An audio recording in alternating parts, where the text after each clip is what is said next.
Hello, everyone, and welcome to the Select Generation podcast. Today is a very special episode. I'm here with Nihal. Nihal is a player who, well, I'll let you introduce yourself, Nihal. Nihal's a player from Boston who's previously been with us internationally. He's coming to play with us in England next year. Um, Pretty good technical player, has come over a lot of adversity and he's had a lot of challenges in his career, and we're excited about him for next year. So now I'll let you introduce yourself, talk to us who you are, where you're from, and give us a little bit of background on your soccer career. Yeah, so adding on to what Sam just said, I'm from Boston. I first heard about Select Generation through an Instagram DM. Um, it was an ID camp out in Boston. I thought, it's a great opportunity for me. I went out, I loved it. I got in contact with three or four coaches. And it worked out perfectly for me. And me and Sam have kept a really good connection over the years. Um, and now I'll be going to Bournemouth with him next year for Select Generation FC in England. Super excited, but a little bit about me. I've been playing soccer my whole life. I've been from when I was a little bit kid into playing ECNL for the last 4 or 5 years. It's been a great journey. Like Sam said, there's been a lot of ups and downs. Tearing my ACL, breaking my knee, breaking my ankle, and a lot of these shorter term injuries along with that. But it's been a great journey, and I'm excited to keep going. Nice, good stuff, Nihal. So obviously you've been playing at a pretty high level. So for someone that's played at the ECNL level, what do you like? Well, let me start off with that again. So you obviously play at a pretty high level in the US. Um, for folks that are in England that don't really know about ECNL, MLS, they're just like, oh, there's an American kid coming over. I have no idea how it works out there. How would you kind of explain the level that you're playing at in the US? Yeah, so right now for my age group, I believe I'm at the highest level really is MLS next, but right underneath that is ECNL, and that's where I play at. My ECNL team currently nationally is second ranked for my age group, and we're first in my conference, obviously. But our team did really well. Last year we finished sixth in the nation out of all ECNL teams. There's maybe I want to say over at least 300-ish teams. But my team, FC Stars, finished sixth in the nation. But the level is really, really good. There's teams from all across the nation that we're playing against, teams from Dallas, Florida, New York, Virginia, pretty much everywhere. There's conferences, and every year you see the league is growing. The players are getting so much better. From the first year that I played ECNL, it was the competition's good, but maybe there's better. But now you see there's player like a lot of the teams that we just played when I was down in Florida. Their striker is D1 at University of Denver. Their center mid's going to UNC, right? So you can see that a lot of these players are really, really good, and the competition keeps growing. Yeah, love that. Do you think MLS is better than ECNL? Yeah. I mean, I think, Generally, like stereotypically, yeah. yeah, stereotypically, I mean, if you ask anyone, they're going to say that, but I personally think it's a lot closer than some people think. Obviously, when you look at MLS and where people are going from MLS, either it's signing contracts or, going to like the top D1 schools. Obviously, a lot of people will think, wow, this is just so much better than ECNL, but ECNL does really hold a high, like, competitive level. I mean, just to give you an example, four of my teammates are committed D1 and the rest are committed to like academic D3 schools. So you can just see that, the competition's really, really there. And I mean, comparing it to MLS is much, much bigger because there are teams that have professional academies that were like in MLS. But, just going out and training, like I've trained with a couple MLS teams in the past, and I can see myself fitting into one of these teams pretty, not easily, but pretty Yeah. quickly. I think ECNL and MLS is kind of like the debate between like Division 1, Division 2. I feel like MLS next is like Division 1. Like everyone will give each other a game. Like the top teams and the bottom teams, like you won't see a lot of like 5-0, 6-0 in MLS or Division 1. But like Division 2, like the top schools of ECNL or the top Division 2 schools is like similar to ECNL. Like ECNL, you might see a 6-0, 7-0 because the bottom teams just can't compete, kind of like Division Two. But that's kind of like how I would see it. But I mean, I've been to a lot of ECNL showcases, and sometimes I'm like a lot more impressed than MLS, like at Fest and like especially at the U19 level, like MLS Next, because you can't really play high school. So some guys drop out of MLS Next to go play high school if they're committed. But no, it's interesting. Yeah. I mean, That was going to be my next question. Like when you like I ask a lot of MLS Next players, do you think that MLS Next players are arrogant? So I'll give you that question. Do you think that MLS Next players are arrogant, generally speaking? Eric, it definitely depends player to player. I mean, from my friends that are MLS, I mean, they're all good people. They're all nice people and all that stuff. But I think they do see themselves as like a little bit better. I mean, if you're playing at that top level, I mean, you kind of need it to be a little bit arrogant, but I don't think it's anything too crazy. Just to put it in perspective, we've played against some of our local MLS teams, my ECNL team, and we've beaten them before. They've beaten us, so it's not anything I wouldn't say too arrogant, but I mean, I think it's a good, healthy competition. Yeah, no, for sure. I mean, if you're playing at that level, like you need a bit of an ego and a bit of confidence, you know. So no, that's good. Okay. And then yeah, and how? So talk to us a little bit about like coming through adversity. Obviously, it's probably a difficult time for you. Like you do your ACL or you get injured, your teammates are committed to Division One, maybe coaches are holding off on you because of your injuries or because of another reason. How, from going through the recruiting process, have you kind of stayed positive, stay motivated, and not given up? Yeah, so a little bit of a background is I tore my ACL my summer of freshman year. I broke my ankle a couple months ago in my high school senior year. And in between that, I've had multiple hamstring strains. I pulled my groin. I broke my tailbone, right? I've broken a lot of stuff and like, you know, going through every time, it's like, wow, will I ever be the same player going back? I remember my first game after my ACL. So before I love to tackle, I love to like get stuck into a tackle and all that type of stuff. My first game back, I was scared. I pulled out a couple tackles because I'm like, what if because I tore my ACL going in for a slide tackle. So I'm thinking, what happens if this happens again? You're right.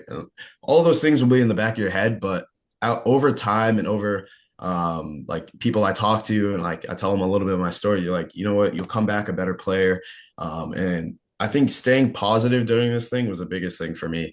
Because I remember I went through maybe a 2.5 month period where like everything I was doing right after my ACL, it just wasn't working, right? Like I couldn't make a 25-yard pass, right, consistently. Like I'm thinking, like, is this going to be something that changes my whole career? Um, and luckily for me, I kept going at it. A lot of times, whether it was at training, whether it's me like in the gym or just training by myself or with friends, things did not go my way at the start. I was like, I was slow, my agility was down really much, like a lot. But I think over time, staying positive and just staying consistent, like I remember I was in the gym a lot right after, and I went to different trainers, and just staying consistent and I just kept practicing, and over time that rust grew off and then I turned into the best player I turned into. So yeah. Nice man, love that. No, that's awesome because a lot of players they get injured and they give up, or they kind of, they're like, "Man, soccer's not for me," or the recruiting process is hard enough as it is when you're healthy, let alone when you get injured. What advice would you give to a player that's injured whilst they're going through the recruiting process? Yeah. So I mean, I was injured in the most crucial year, I think, my sophomore year. It was tough for me, but I think the biggest thing was during even when I was injured, I was still reaching out to coaches, right? And I tried to keep as many connections. It's hard because they want us to be like, you are on the younger side of the scale. We don't really know too much about you because I only had film from when I was a freshman. And college coaches they love to see film, but when you're a freshman, you change a lot when you're a senior. Me as a freshman is a much, much different player than what I am now. But the biggest thing was keep texting him. You're right. Even if they don't respond, just still be like, you know what, I'm going. My recovery's going well. Today the first time I was able to get back jogging, and I just ran a couple miles today. Right. Even if it's a small things like that. I remember one of the coaches I'm talking to, um, I first contacted as a freshman, and then I kept talking to them throughout my sophomore year when I tore my ACL, and even now I'm still talking to them, right, for potentially after my gap year if I want to go to school. But I think the biggest thing is staying positive, keep like contacting these coaches, and unless you're one of the best players in the nation, colleges won't really come after you. So I think that's the biggest piece of advice someone told me. To if you want to go to their school really bad and you want to play at whatever level you want to play at, you got to reach out to coaches or else something's got to change if you want to make it to that next level. Love that. We're gonna go viral with that now. Good job. Well, that's another thing too, right? Like, I don't need to tell you this, but you and me both know there's a lot of players out there that are like, Sam, how I want to play Division One. I want to play at New Hampshire, Clemson, Wake Forest, UCLA. And if I don't play at those schools, I'm good enough. I'm not going anywhere. What advice would you give to players that are Division One or bust? Yeah, so I mean, one of my best friends is thinks the same way, and it's hard because he's very, if I don't go Division One, I'm quitting, right? And I tell him the same stuff pretty much every time. I'd be like, I love that you have your goal to go Division One. Maybe Division One isn't for everybody. Division One are the like very top select few athletes, right? And I tell him, even if you do go to a Division 2, the drop off may seem like a lot. Wow, I'm not going Division 1 anymore, but Division 2 is still very competitive, right? You still have coaches looking at you. You still have Division 1 coaches looking at you. And same with Division 3. Even if you do go to like an academic school, if your team is doing very well and you are playing very well, schools will find you, coaches will find you. And one of my friends is playing Division 2 soccer right now, right? He didn't get the chances he wanted, and he entered the transfer portal, and now he has Division 1 schools looking at him, right? Because he went to a smaller school, he played pretty well, and now he's going looking at a bigger school. But to fully answer your question, I think the biggest thing is staying consistent. Still like even if you don't go to your Division 1 school, go to a Division 2 school, go to a D3 school, and just work, like just keep working. And if you're good enough, coaches will find you, schools will find you. Yeah, good advice. Um, how important is outside of the field, like with college? Obviously, you're pretty smart and you respect your academics. Going to let's talk about that first. Academics, how important are academics in the college soccer process? They are really important. I mean, from a lot of the coaches I've talked to, they're all, like the first thing they look at, or whether it's a showcase that I'm going to, and they get handed a roster. A lot of the first things that they look at is, first of all, when do you graduate, and what's your GPA, and how are you doing in school, pretty much.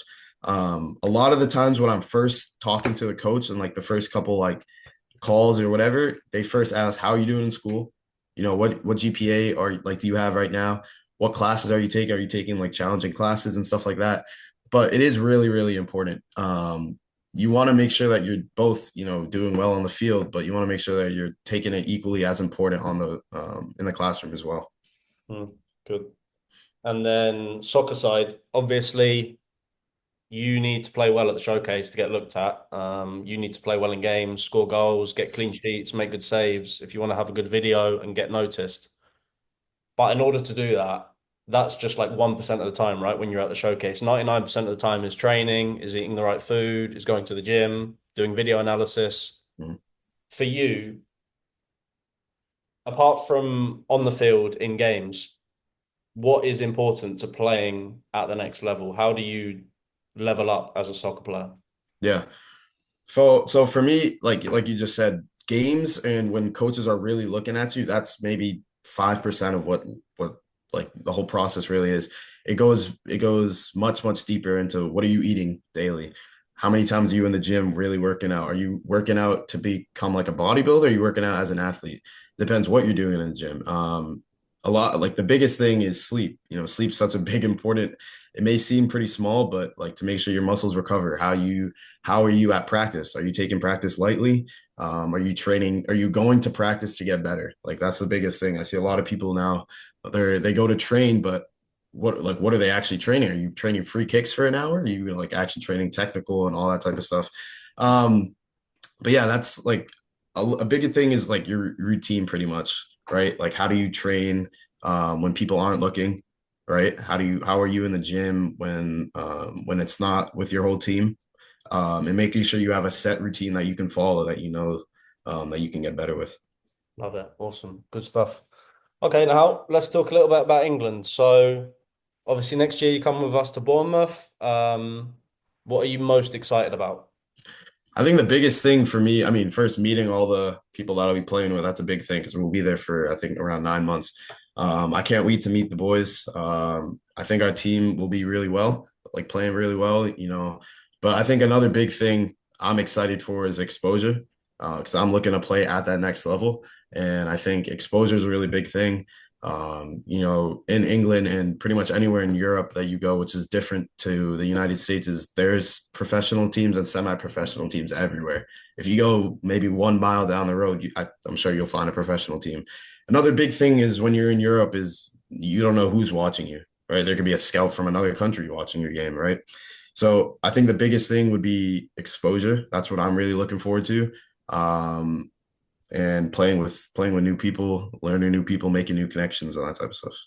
Good, because you've already been with us to Spain, and what are obviously like England and Spain have pretty different styles of football. For you as a footballer, as a player, as a pretty technical, strong, defensive-minded player, how do you think you're going to fit into playing in England? Yeah, so first going to Spain, I enjoyed Spain. Spain was very technical, very a lot of analysis, right? The day before a game, you know, we were looking over film, doing a lot of analysis stuff, where to be at what time and that type of stuff. And I think England will be pretty similar, but it's a lot more of the physical demands, right? Are you strong enough to win your aerial duels, right? Are you strong enough to get stuck in and make a tackle, right? I'm looking forward to that because I really enjoy that side of the game, getting stuck in, making tackles, right? But I think another part is like communication. Like for me, I'm not fluent in Spanish, but as a center back, it's one of the most important things is to be able to talk to anyone on your team and to like constantly communicate. Um, you know, I was able to do it because a lot of the boys like spoke English in Spain, but I think in England it'll be really helpful for me.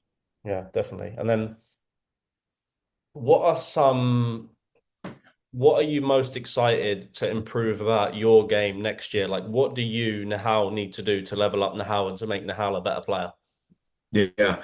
You know, I like to think I'm a complete player, whether it's like all around, but I think a couple things I can improve on are definitely like my spacing, right? Because I remember a couple like not so long ago, I think it was in training, right? A striker's running across from me, right? And I turn away and I look back and he's already right in front of me and he gets a little tap in at the front post, right?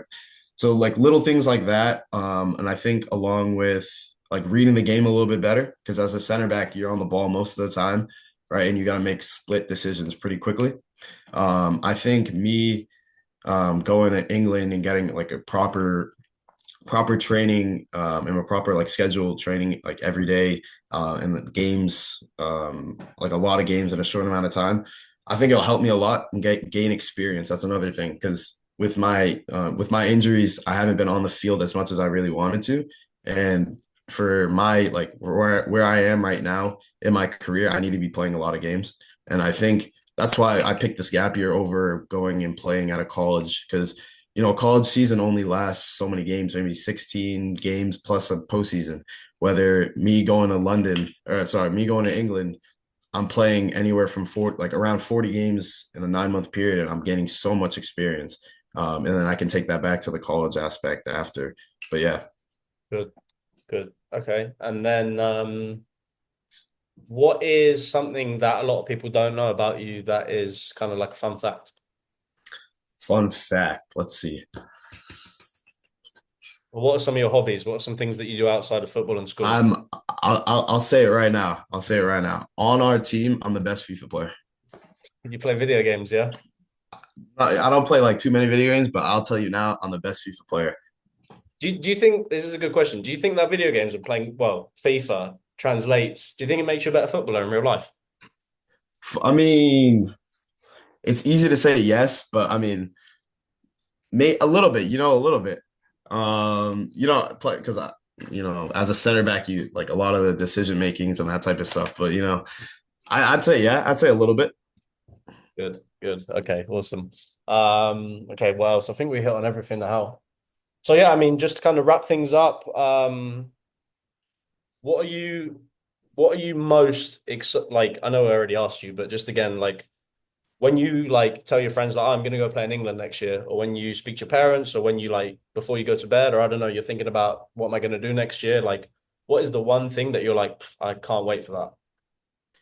I think I think it has to be, just like being with our team after a win, right? Or the training session after a win, right? That feeling when like our whole team is really connected, and making strides like in a positive way, right? Seeing or even fixing a problem, right? Seeing we're struggling to build out of the back, right? And after a little bit of time, after a week time, after like a month time, we're finally able to fix a problem, and we're building out of the back consistently now, and seeing that like maybe that's one of our strong suits. But I think my biggest thing would be that, and along with the exposure, I'm really excited to the new opportunities because I'm looking to play there, play my best, and who knows who's watching my game. And I think the biggest thing would be the exposure. A lot of people are who knows who's watching me, and I'm excited to see what opportunity comes out of this. I think now, good stuff, man. I'm gonna stop the recording now, but awesome, you've been media trained. Here's now.